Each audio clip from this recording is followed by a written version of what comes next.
السلام عليكم ورحمة الله وبركاته. شوفي هذا دمانتينبا waxaynu wadnaa oo inuu socdo silsilad aynu kaga sheekeynayna waxyaabaha caafimaadka u roon ay tahay inaynu barano in ku darsano cuntooyinkan iyo cabitaanadeena. waxa aan maanta ka hadli doonaa geedka loo yaqaano zactarka amba wuxuu ka mid yahay herbska la isticmaalo.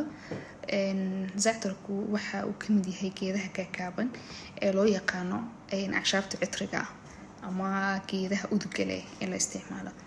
marka zactarku faa'iidooyin badan buu leeyahay. faa'iidooyinkiisa ayaan kulli dul mari doonaa. kulli wax kasta oo la isticmaalana faa'iido iyo waxyaalo uu leeyahay. marka waxyeeladiisana gadaal baan ka sheegi doonaa hadii la helo.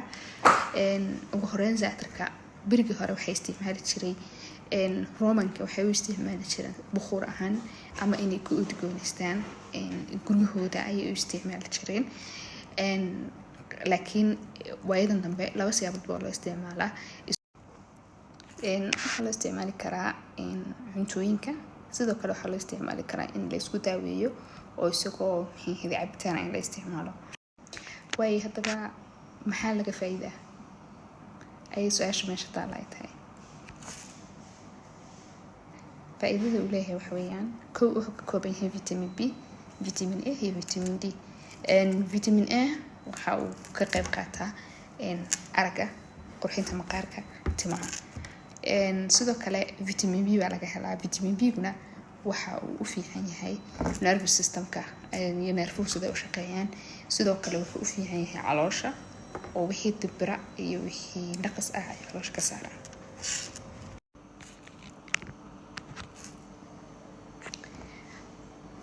sidoo kale waxa uu u fiican yahay qanjir xanuunka ama infection ku yimaada cunaha ayuu dawo ka yahay.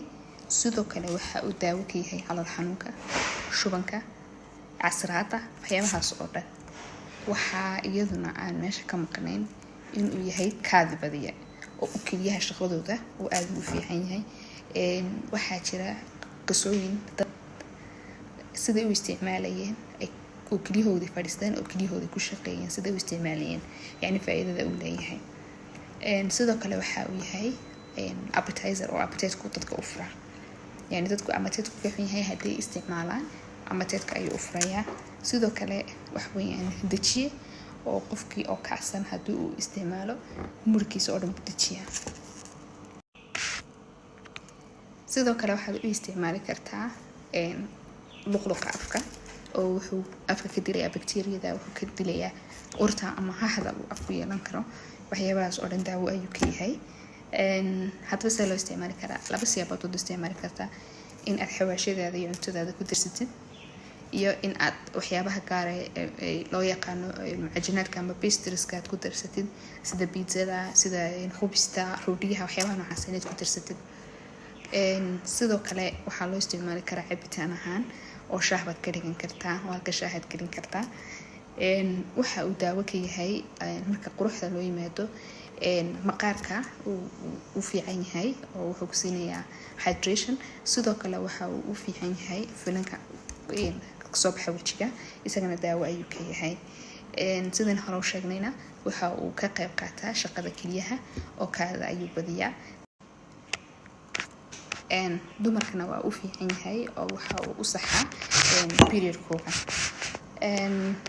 haddaba wax walba haddii sida saxda ah loo isticmaali waayo waxyaalo ay keeni karaan. haddii aad badsatid ama aad xadiga lagugu talagalay maalintii ka badsatid waxaa kugu iman karaa inaad xasaasiyad ka qaadid wixii ama aad calool xanuun dheeraada aad ka qaadid. sidoo kalena in hooyada haddii uur leedahay wixii oo aanay qiyaas lahayn isticmaasho in ay halis geliso ilmaheeda ama nafteedaba. marka insha allah si qiyaasan ha loo isticmaalo hana lagu darsto waxyaabaha la isticmaalaya. sidaas inta ka tagaya. assalaamu calaykum waraxmatullahi wabarakaatu.